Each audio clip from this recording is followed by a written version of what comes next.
لله والصلاة والسلام على رسول الله محمد بن عبد الله وعلى آله وأصحابه حزب الله أما بعد.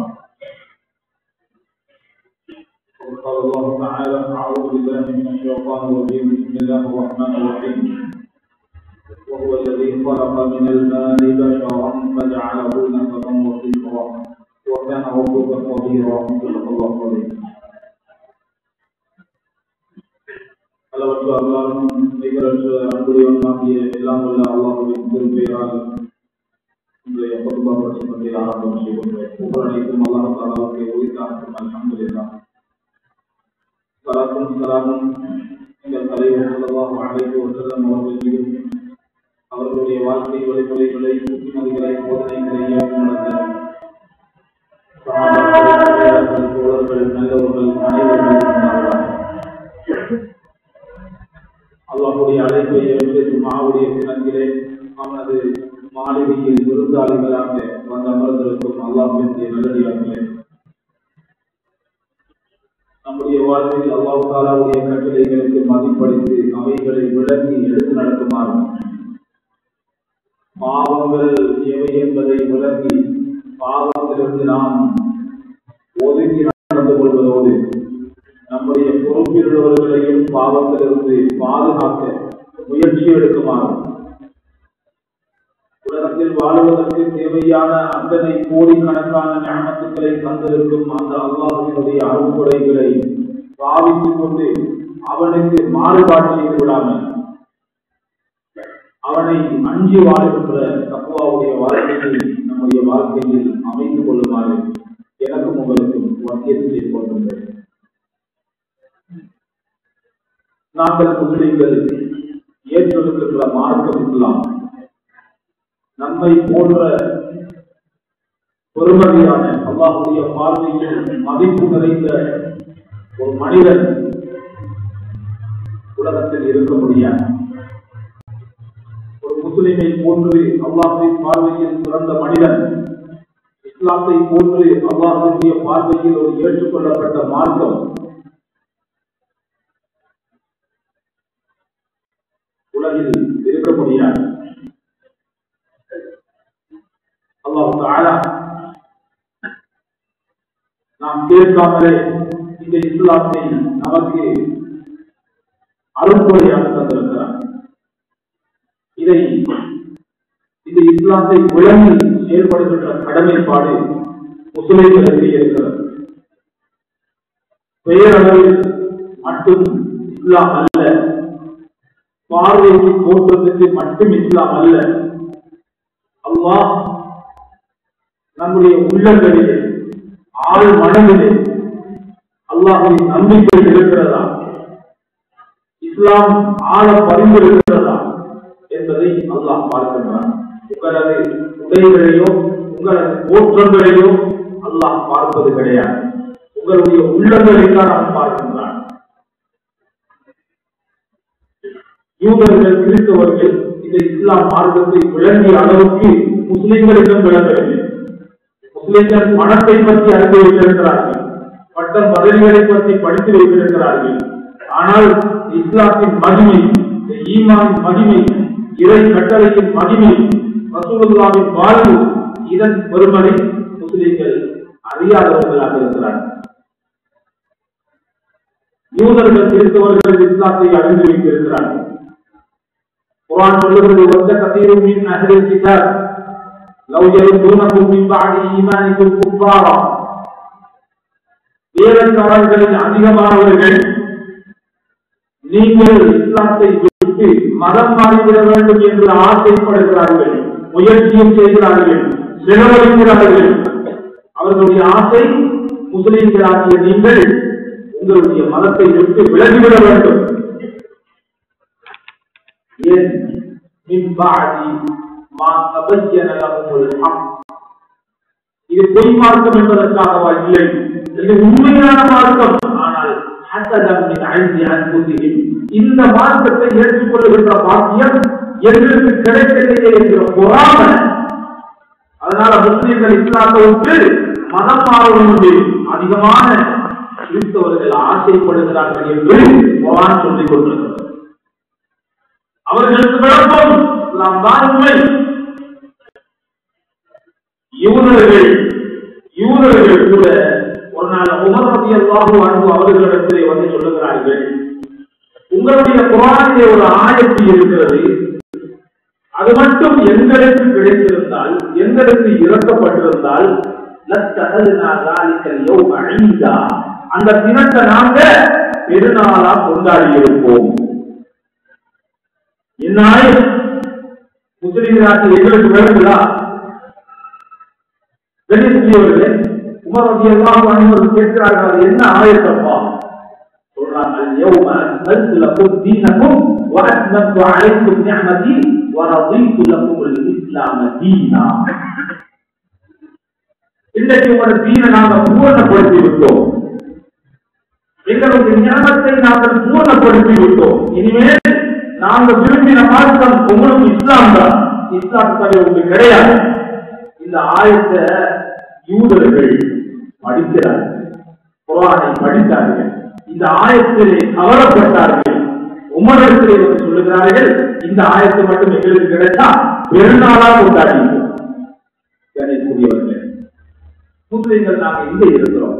சென்ற ஆண்டிலே லண்டன் பார்லிமெண்டிலே அவர்களுடைய பொருளாதார வீழ்ச்சியை அவர்கள் கண்டு வந்த போது அதிலே ஒரு அந்நிய மதத்தைச் சேர்ந்த ஒரு பாராளுமன்ற உறுப்பினர் என்ன சொல்லுகிறார், நாம் பொருளாதாரத்திலே மீண்டும் தலை தூக்க வேண்டும் என்றால், இந்த வீழ்ச்சியை நிறுத்த வேண்டும் என்றால், இஸ்லாம் காட்டி தருகின்ற பொருளீட்டல் முறையை விரும்பியோ விரும்பாமலோ எங்களுடைய திட்டங்களுக்குள்ளே நாங்கள் கொண்டு வர வேண்டும், இல்லைன்னா எங்களுக்கு தலதுக்கலாம் என்று அவர் சொன்னாலே, சொன்ன மாத்திரத்தில் அவருடைய பதவிக்கே பிரச்சனையாக அமைந்த வரலாற்றை நாம் கடந்த ஆண்டிலே பார்த்தோம்.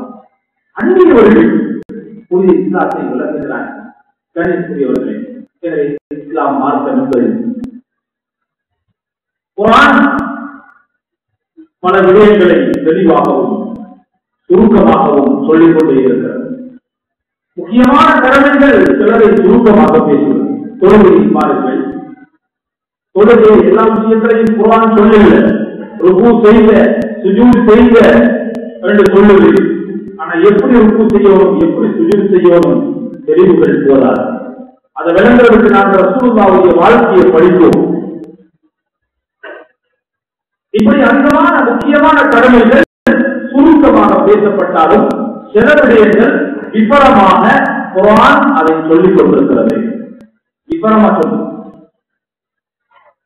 அதுல ஒன்றுதான் ஏன் இந்த பெண்கள் விடயம், மகரமானவர்கள், அந்நிய பெண்கள், இந்த விடயத்தில் ஒரு தெளிவு இந்த சமூகத்துக்கு இருக்கும் என்கிறதுனால இதை குர்ஆன் தெளிவாக பேசுகிறது. ஒழுங்கை பற்றி கூட இவ்வளவு தெளிவாக சொல்லவில்லை. ஏன் மனிதனுடைய மானம், மரியாதை, கண்ணியம் எல்லாம் அந்த கதை உங்களுடைய விஷயத்துல கதை. இன்னும் அதிகமான முஸ்லிம்களுக்கு குர்ஆனின் சட்டதிட்டங்கள், அல்லாஹ்வின் ஆசைகள், அல்லாஹ்வுடைய விருப்பம், ரசூலுல்லாஹ்வுடைய வாழ்க்கை வழிமுறைகள் முஸ்லிம்கள் தெரியாமல் இருக்கிறார், பூரண வாழ்கிறார். அதனால குர்ஆனிலே இருக்கின்ற எத்தனையோ ஆயத்துகள் முஸ்லிம்களால் குழியில் ஒன்றி புதைக்கப்பட்டுக் கொண்டிருக்கிறது. முஸ்லிம்கள் நடைமுறையில அல்லாஹ்வுடைய சட்டங்கள் இல்லை. அதில் ஒன்றுதான் மஹ்ரம், அந்நிய பெண்கள் விடயமான ஒரு தெளிவு சூரத்துல் நிசாவுல அல்லாஹ் தஆலா 4வது ஜுஸ்வின் கடைசி ஆயத்திலே தெளிவாக சொல்லுகிறார். யார் யார் உங்களுக்கு மகரமானவங்க, யார் யார் உங்களுக்கு அந்நியவங்க, ஏன் மற்ற தகவல்களை கூட தெளிவாக பேசாத குர்ஆன் இதை ஏன் இவ்வளவு தெளிவாக பேசுகிறது? மனிதனுடைய மானம், மரியாதை எல்லாம் அங்கதான். உங்களுடைய விஷயத்தான் எத்தனையோ குடும்ப தலைவர்கள் பள்ளிக்கு வராமீங்கிறான். ஏன் வீட்டுல நடந்த பிரச்சனை, சரியான வளர்ப்பு வீட்டுல இல்ல, உள்ள வளர்ப்பு மோசம், மனைவிக்குரிய கடமைகளை இவர் செய்யல, ஆண்கள் 2 கலந்தவை. இவருடைய நிகழ்ச்சிகள்ல, கல்யாணத்துல, மையத்தூட்ல, பங்கன்ல எல்லாம் ஆம்பளை பொம்பளை எல்லாம் கலந்து, இப்ப கலந்ததன் விளைவாக பள்ளிக்கு வரையலாம், பஜாருக்கு வரையலாம், ரோட்ல நடக்கலாம், தலை குனிஞ்சு நடக்கிறாரு, ஊட்ட வீட்டுக்கு போயிட்டாரு, வேற ஊருக்கு போயிட்டாரு. இது போன்ற பல கேவலங்கள் மனுஷன் அடைகிறதுனால அடைய முன்னே தெரிவிக்கும். அதனால அல்லாஹ் தெளிவா பேசுவார். அனைத்தும் உம்மஹாத்துக்கும் அல்லாஹ் சொல்லுகிறார், உங்களோட உம்மஹாத், உங்களை பெற்ற தாய் உங்களுக்கு மகரம். மகரம் என்ன? அவரோட பேசியலும் கரைசியலும் தொட்டாலும் உது முடியாது. சாதாரண உடுப்போட அவங்களோட ஈக்கலாம், பேசலாம், பக்கத்துல உட்கார்ந்து இருக்கலாம். இவங்க மகரமானவங்க, எல்லா பெண்களோடையும் தெரிவதால். அதனால அல்லாஹ் தெளிவை சொல்லுகிறார், அனைத்தும் உம்மஹாத்துக்கும், உங்களோட உம்மா உங்களுக்கு மகரம். சிலவங்க ரோட்ல போகல கூட்டாளி மாட்ட உம்மான்னு கூப்பிடுவாங்க. கூட்டாளி மார்கள் உம்மான்னு கூப்பிடுறதுனால உம்மா வாங்க மாட்டான். உங்களை பெற்றிருந்தா உம்மா, அந்த உம்மாட உம்மா, உங்களோட வாப்பாட உம்மா, இவங்க எல்லாம் உங்களுக்கு மகரம். குர்ஆன் சொல்லுங்க, நாட்டுக்கும் உங்களோட மகள், உங்களுக்கு பிறந்த மகள் பொம்பளை பிள்ளை. சில வயசுல மூத்தவங்க பிள்ளைகள் எல்லாம் மகள் மகள் பேசி ஒரு நடைமுறைகள் தெரியுது, அது மகளாக உங்களுக்கு பிறந்த மகள், உங்களுக்கு உங்களோட மனைவிக்கும் பிறந்த மகள், அவ உங்களுக்கு மகரம். அகவாத்துக்கும் உங்களுடைய சகோதரிகள், உங்களுடைய உடன் பிறந்த சகோதரிகள், உங்களோட கூட பிறந்தார்கள். உங்களோட உமாக்கும் மாப்பாக்கும் பிறந்த பொம்பளை கூட அவங்க உங்களோட சகோதரிகள், அவங்க உங்களுக்கு மகரம். அம்மாத்துக்கும் உங்களோட பாப்பாட தகச்சி மாறு, தாத்தா மாறு, பாப்பாவோட கூட பிறந்த தாத்தா தகச்சி மாறு உங்களுக்கு மகரம். மாமின்னு சொல்லுவோம், சின்ன மாமி, பெரிய மாமி, மகரம். வகாராத்துக்கும் அது போல உங்களோட உம்மாவோட கூட பிறந்த தாத்தா தகச்சி மாறு, சாட்சி பெரியம்மான்னு சொல்லுவோம், இவங்க மகரம். உம்மாவோட உடன் பிறந்த சகோதரிகள், சாட்சி பெரியம்மா, இவங்க மகரம். உங்களோட கூட பிறந்த சகோதரனுடைய பொம்பளை பிள்ளை உங்களுக்கு மகரம். உங்களோட கூட பிறந்த தாத்தார சகச்சிட பொம்பளை பிள்ளை அது உங்களுக்கு மகரம். குர்ஆன்ல எவ்வளவு சட்டங்கள், எவ்வளவு முக்கியமான சட்டங்கள் இருக்கிறது, சுருக்கமாக பேசி இருக்கின்றதாகவும் மகரமுடைய விஷயத்தை பாருங்க. உண்டா அல்லாஹ் சொல்லிக் கொண்டே இருக்கிறான். ஏன்னா இதுல நிறைய பேர் மாற்றிக் கொள்வது உண்டு. சொந்தம் என்பது ஒரு மனிதனுக்கு பிறப்பின் மூலமாக உண்டாகும். பிறந்ததன் மூலமா, அந்த பிறப்பின் மூலமாக ஏற்பட்ட சொந்தம் இந்த லிஸ்ட். இங்க சாட்சி பெரியம்மா மகரம் என்று குர்ஆன் சொல்லுது. தாயோடு கூட பிறந்த சகோதர சகோதரிகள் மகரம் என்று குர்ஆன் சொல்லுது. ஆனால் சகோதரியுடைய மகள் உம்மாட தகச்சிட மகள், உம்மாட தாத்தர மகள், பெரியம்மா தாத்திர மகள் மகரம் என்று குர்ஆன் பேசல. நாங்க என்ன பேர் வச்சிருக்கோம்? தகச்சி, சாட்சிக்கு தகச்சி, பெரியம்மாவுக்கு தகச்சி. தகச்சி என்று நாங்க வச்சுக்கொள்ள தேவையுடைய அது தகச்சிக்கு சொல்லல, அது அன்பிய பொறுப்பு.